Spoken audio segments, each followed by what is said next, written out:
Emissora da Associação de Radiodifusão Comunitária de Santa Maria de Jetibá.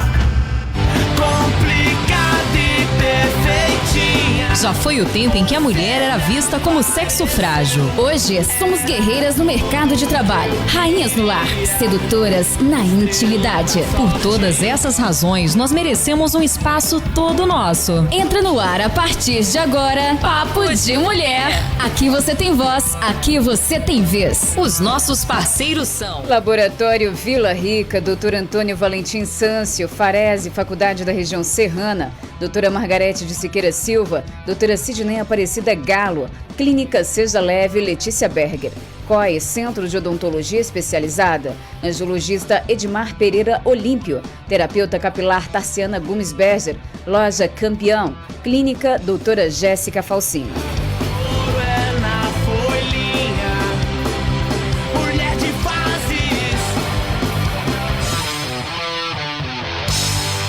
Boa tarde para você sintonizado na Pomerana FM 98,5, mais uma edição do nosso Papo de Mulher.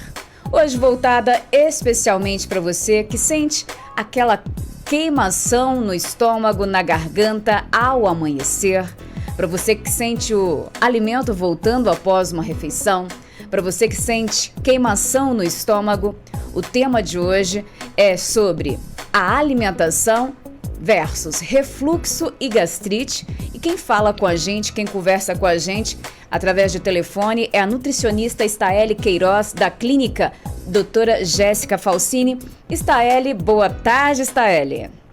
Boa tarde, Marcinete, tudo jóia? Tudo ótimo, melhor agora com a sua participação pela primeira vez aqui no nosso Papo de Mulher, Staeli. Ai, muito obrigada, fico muito feliz em participar. E vamos então ao nosso papo, Staeli. Que tipo de alimentação pode gerar doenças? Então, Marcinete, o que acontece é que com a correria do dia a dia, a tendência é sempre a gente começar ingerindo mais alimentos industrializados, porque é mais fácil você ir no supermercado e comprar, e já tem mais ou menos pré-pronto, daí você só esquenta. E com isso, o exagero no sal, o exagero no açúcar, uma ingestão mais alta de gorduras ruins, que normalmente são os principais causadores, né, de doenças, como a gastrite, o refluxo, diabetes, obesidade, a pressão alta, que é a hipertensão arterial. E a alimentação, ela tem uma relação direta com a saúde. Então, a gente precisa sempre estar atento a ela. Caso esse cuidado não exista, provavelmente alguma dessas doenças poderão aparecer ao longo do tempo, né? Você falou de gorduras, Staeli. Lembrei de que quando criança, nas escolas, se falava mal da gordura, por exemplo, da banha, né, que era muito usada, e falava-se bem do óleo, né, do óleo de soja. Hoje em dia já não é assim, né? Se vê que o óleo não é considerado uma gordura boa. Então, como eu falei, a gente sempre opta mais pelo que é natural. A banha de porco, mesmo sendo uma gordura, ela é natural do animal. A pele do frango é uma pele natural do animal. Já as gorduras que são industrializadas, o óleo, a margarina, que no meu ponto de vista é um dos piores alimentos que possam existir, esse tipo de gordura a gente faz ao máximo não usar. Então a gente tenta substituir por uma manteiga da roça, por uma banha de porco e por azeite extra virgem de oliva também, para verduras cruas, né, para temperar saladas frias. Tudo de acordo com que os anos vão passando, os estudos vão se aperfeiçoando, a gente vai conseguindo novos conhecimentos, né? Exatamente, passar tudo de uma forma bem certinha para todo mundo. Bem, você falou da alimentação que pode gerar doenças, mas e que tipo de alimentos podem curar doenças, Staeli? Então, na verdade, não existe um alimento específico que seja capaz de curar ou de tratar alguma doença, mas sim o tipo de dieta que a gente leva no nosso dia a dia. Porque quando a gente fala a palavra dieta, a gente tem meio que uma impressão de uma coisa restrita. Eu vou começar uma dieta, então não causa muitas vezes uma boa sensação. Mas a dieta significa estilo de vida, então é você ter um bom estilo de vida. Se você consegue seguir uma dieta mais natural, a prevenção, o tratamento de alguma dessas doenças crônicas é essencial para que elas não se desenvolvam, para que você consiga viver bem e tranquila a sua vida inteira. Entendido. Bem, Staeli, e o que é o refluxo e qual o papel da alimentação nessa patologia? Então, logo quando você começou, né, a chamada, você até falou a questão daquela acidez que a gente sente voltando para a boca, aquela sensação ruim no peito. Os arrotos frequentes, é um sintoma, né? Isso é um sintoma do refluxo gastroesofágico, que é um problema muito comum e que pode acontecer com qualquer pessoa. O que acontece com o refluxo? Nós temos um tubo antes do estômago, que ele é responsável por levar a comida até ele. E esse tubo se chama esôfago. Do esôfago para o estômago, tem uma portinha que a gente chama de esfíncter. Quando essa portinha ela não fecha direito, o ácido que o nosso estômago produz para poder digerir a comida, ele faz o caminho de volta para a garganta, podendo chegar até a boca. E o esôfago, ele não tem a mesma proteção que o estômago tem. Então, quando o ácido passa por ele, machuca. E é por isso que a gente tem esses sintomas desagradáveis, tipo azia, queimação. E, na verdade, a dieta para o refluxo, ela tem que ser equilibrada, leve, incluindo mais frutas, vegetais. Comer menos, né? Porque o estômago é como uma bola. Se coloca comida demais, quando ele vai fermentar, aquilo sobe, né? Exatamente, acho que comer em menos quantidades. Né? Mais porções, mas com volume menor de quantidade, né? E evitar alguns alimentos de difícil digestão, como as frituras, a pimenta, o café, por exemplo. E o leite faz ou não mal para o refluxo? Nem sei, o script já está pronto há um tempão, mas lembrei do leite agora. Então, esse é um assunto que, nossa, desde quando os avós já diziam que tomar leite ajudava a melhorar. Mas, na verdade, não é real isso que acontece. Algumas pessoas podem, sim, sentir desconforto e algumas não. Depende da quantidade de leite que toma e do teor de gordura do leite. Por exemplo, se for um leite desnatado ou semi-desnatado, que você toma lá uma vez no dia, provavelmente você não vai se sentir tão mal. Agora, o que acontece é que quando o paciente ele toma leite, imediatamente acontece uma neutralização do ácido do estômago, dando uma sensação de melhora. De alívio, né? Só que depois vem o efeito rebote. Porque o alimento, ele estimula a produção de mais ácido por conta das proteínas, das gorduras, né, que tem no leite, e isso piora a dor. Mas assim, como eu disse, não quer dizer que é proibido. Tudo depende do... Eu acho que vai de paciente para paciente, né, porque eu acredito também que certos pacientes têm intolerância a um alimento e o outro não, né? Exatamente. A questão tanto do refluxo quanto da gastrite, é muito relacionado de organismo para organismo. Você sentiu que essa coisa aqui te fez mal? Evita, porque pode ser que para você faça mal e para outra pessoa que tem o mesmo quadro que você não faça. Então isso é muito relativo de pessoa para pessoa. E a gastrite, o que é? O refluxo você explicou, e a gastrite? Então, o nosso estômago, ele é como se fosse uma bolsinha, né? E a parede dele é protegida por uma mucosa bem grossa, como se fosse um gel. E isso existe porque o nosso estômago produz um ácido muito forte. E esse gel não deixa que esse ácido corroa a parede do estômago. A gastrite é uma ferida nessa parede e que com isso o ácido acaba entrando em contato com a parede e isso que causa a dor e a queimação. E que alimentos podem piorar a gastrite? Então, novamente, isso varia muito de pessoa para pessoa, mas quando o paciente no consultório, ele está queixando de mais azia, queimação, com uma gastrite mais intensa, normalmente a gente deixa de fora frutas cítricas, tá? Como o limão, um abacaxi, a laranja, porque todos eles aumentam o teor de ácido. A cafeína, ela não está presente só no café, alguns refrigerantes à base de cola e alguns chás também, como chocolate. O chamate, o chá preto, eles são mais estimulantes. Chocolate também? E o chocolate, exatamente. E o problema da cafeína é que ela irrita o estômago e facilita demais o refluxo, porque ela relaxa o esfíncter. Então é muito mais fácil do ácido ficar voltando, né? Entendi. E assim, álcool, bebida alcoólica, fritura. E um detalhe importante. Até o chiclete, quando a gente fica mascando o chiclete, Causa a probabilidade gases, né? de aumentar o ácido é muito maior. Porque causa gases, né? Querendo ou não, na Exatamente, boca, o fato porque de mastigar. você manda para o seu cérebro um sinal de que tem alguma comida entrando. Então ele vai produzir bastante ácido para digerir aquilo ali. Mas na verdade não tem nada entrando, né? Bem, Staeli, você já falou um pouquinho do leite, mas e os leites existentes, como por exemplo, sem lactose? Ele já seria recomendado nesses casos de refluxo e gastrite? Mesmo a pessoa, por exemplo, gosto de leite, sinto desconforto com leite integral. O leite sem lactose, já que ele é muito mais industrializado do que os leites normais, né? Passa por todo o processo, ele é recomendado? Então, eu não recomendo nenhum tipo de leite, tá? Mesmo que seja o sem lactose. Às vezes, um leite de soja pode ser um pouquinho menos agressivo, mas a gente tem proteína ali, tem umas gorduras, então a produção do ácido, ela vai estar ali de qualquer forma. Mesmo que pode ser que uma quantidade diminuída, mas por que manter uma coisa sendo que você pode, pelo período pelo menos do tratamento, deixar de fora, sabe? Tanto leite quanto derivados. Bem, e o café sem cafeína é permitido? Então, até eu já me fiz esse questionamento, né? Eu tomo café sem cafeína. Então, a gente sabe que o café, né, ele é irritante ao estômago por conta das inflamações. Então, o uso dele tem que ser restringido ou pelo menos maneirado. Isso varia muito do grau de pessoa para pessoa.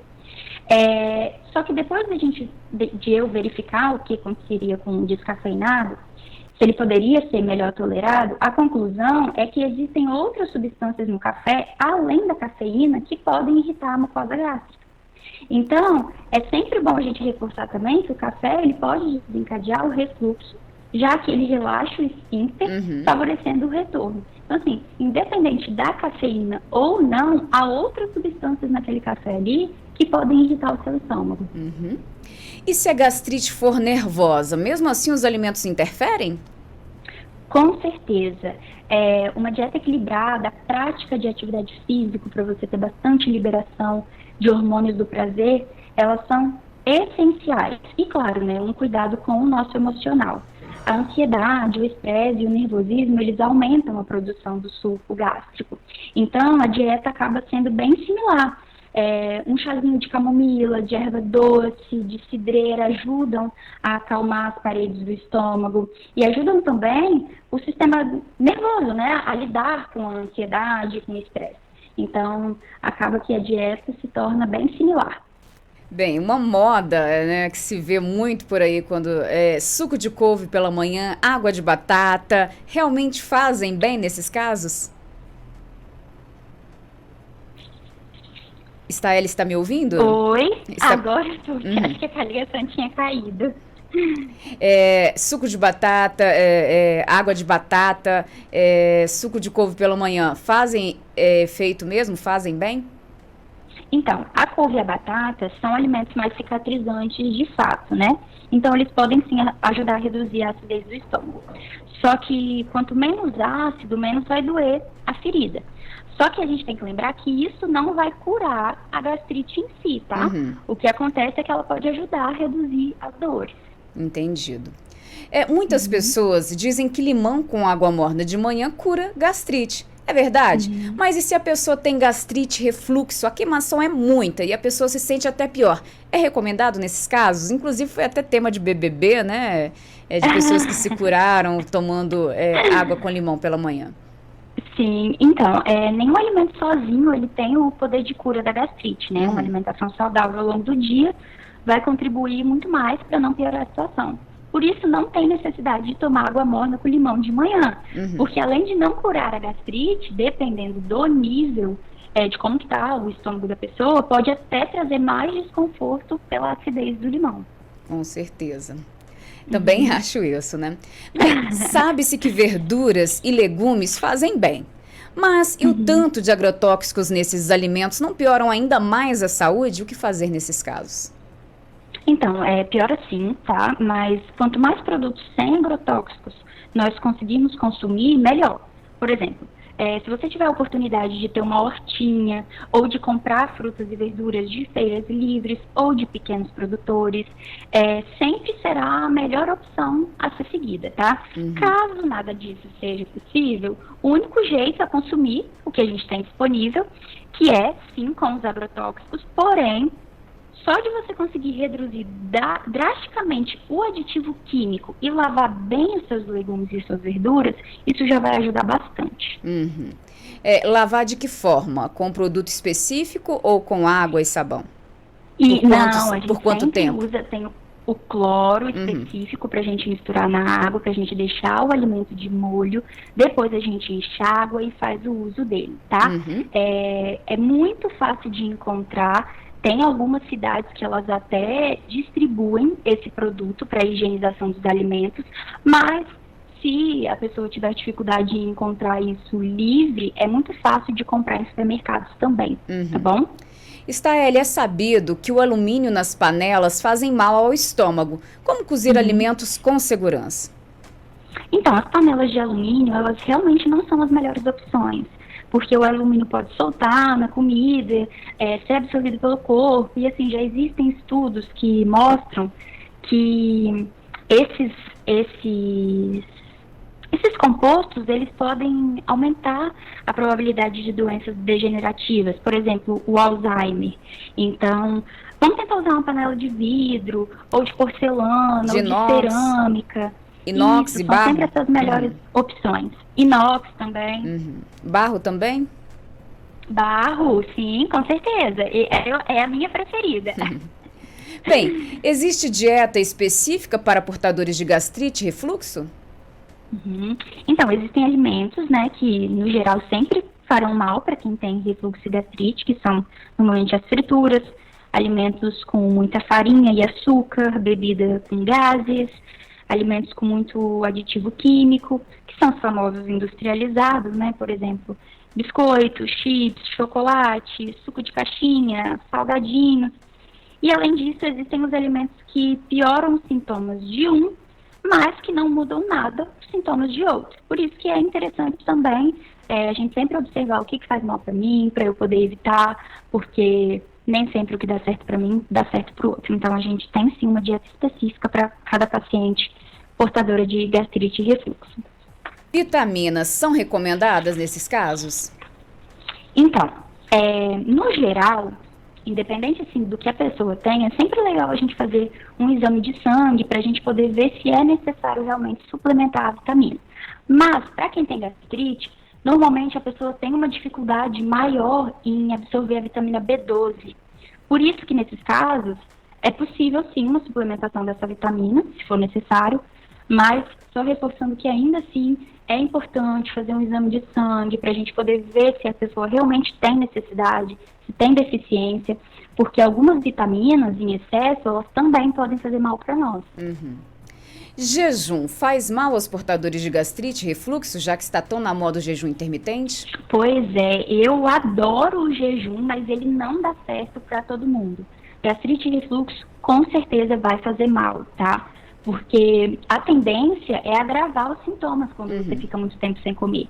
Porque o nosso estômago, ele vai liberando pequenas doses do ácido que dão a sensação de fome. Em contato com as paredes que estão inflamadas ou até mesmo feridas, ele provoca mais irritação e dor. É como jogar ácido na pele machucada. O jejum. Então, isso. É como a gente falou, tentar fazer mais vezes refeições, fracionar em mais refeições, mas com volume reduzido para também não encher muito o estômago de uma vez só. Se sentou à mesa, não espere você encher para parar de comer. Tem que parar de comer antes de se encher, né? Exatamente. É porque a gente tem saciedade e o comer de olho grande. Normalmente, o sinal da saciedade vem e a gente continua comendo, sabe? Porque tá gostoso. Ou porque, só tem esse restinho aqui. Então, a gente acaba que sempre come além do que o nosso estômago suporta. E isso, muitas vezes, pode prejudicar ainda mais, porque depois você fica com aquela sensação como se estivesse empazinada, né? Você não consegue nem fazer as coisas direito, porque realmente aquilo incomoda. Não estava no script, mas o tamanho dos estômagos são diferentes? Por exemplo, uma pessoa pode ter o estômago grande, a outra pequenininho? Sim, isso também, o nosso estômago ele pode ir dilatando, como ele pode ir reduzindo. Eu trabalho no hospital também, né?